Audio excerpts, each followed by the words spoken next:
ہمارے نا محلے میں ایک درزی ہوتا تھا، بہت کاریگر تھا، اس کے بڑے شاگرد تھے۔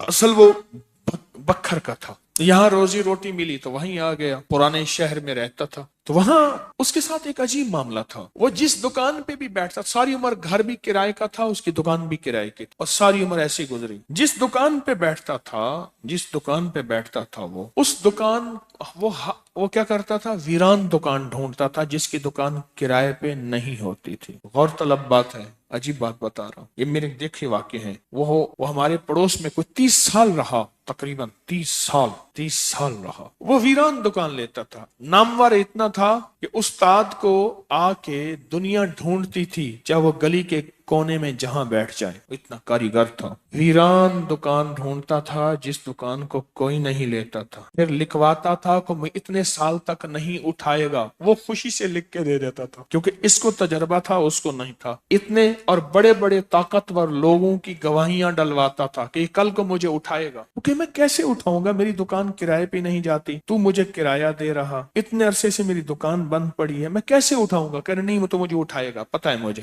بڑے بڑے لوگوں کی گواہیاں ڈلواتا تھا، لکھواتا تھا، کرایہ دیتا رہوں گا، دیتا تھا۔ ادھر وہ کرائے پہ بیٹھتا تھا، چند دنوں کے پاس اس کے پاس لوگ آنا شروع ہو جاتے، یہ دکان دے، وہ اگر 20 روپے کرایہ دیتے، ہم 30 روپے دیتے ہیں، ہم 40 روپے دیتے ہیں، کوئی کہ ہم 50 روپے دیتے ہیں۔ اب اس کا دماغ بیچارے کا تو ویسے ہلا چیترل گیا، دماغ تو ہلنا تھا۔ وہ اس کو آ کے کہتا کہ مجھے اتنے لوگ دے رہے ہیں، میں نے کہا میں نے تجھے پہلے کہا تھا لکھوا کے دو۔ اچھا، یہ چند بار ہوا، جس دکان پہ بھی بیٹھتا تھا، اس دکان پہ بیٹھتے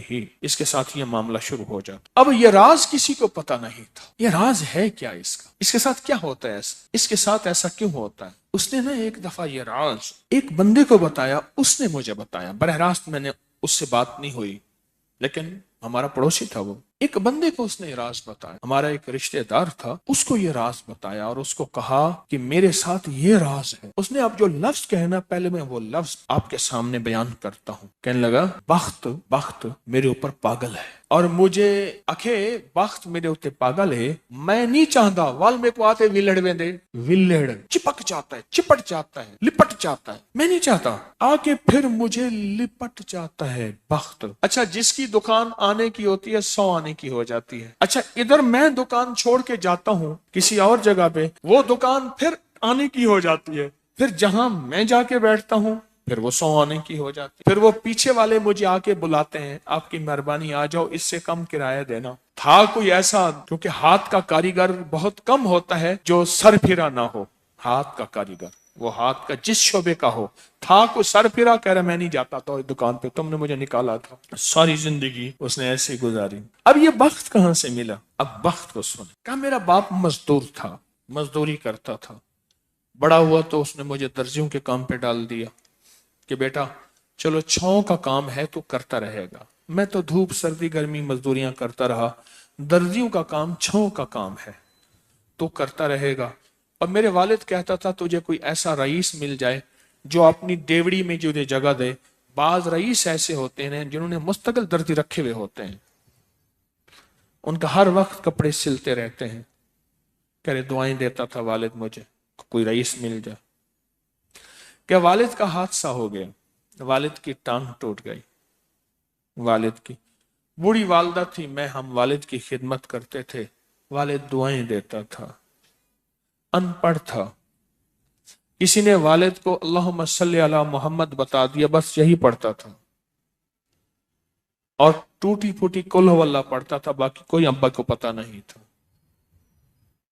کہا میں درزیوں سے پیسے تھوڑے سے لاتا تھا، گھر میں فاقے آنا شروع ہو گئے، تھوڑے سے پیسے میں لاتا تھا، ابھی کام سیکھا نہیں تھا، استاد کبھی کبھار دے دیتا تھا، اور والد روز لاتا تھا، گھر میں سختی اور تنگی آنا شروع ہو گئی، بہت زیادہ غربت، تنگ دستی۔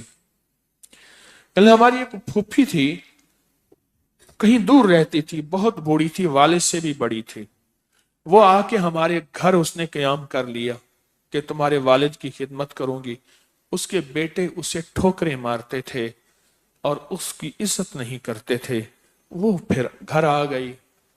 اب میری ماں مجھے دیکھے، میں اپنے دیکھوں، ماں نے کہا بیٹا آ گئی ہے، اس کی بھی خدمت ساتھ کرنی ہے۔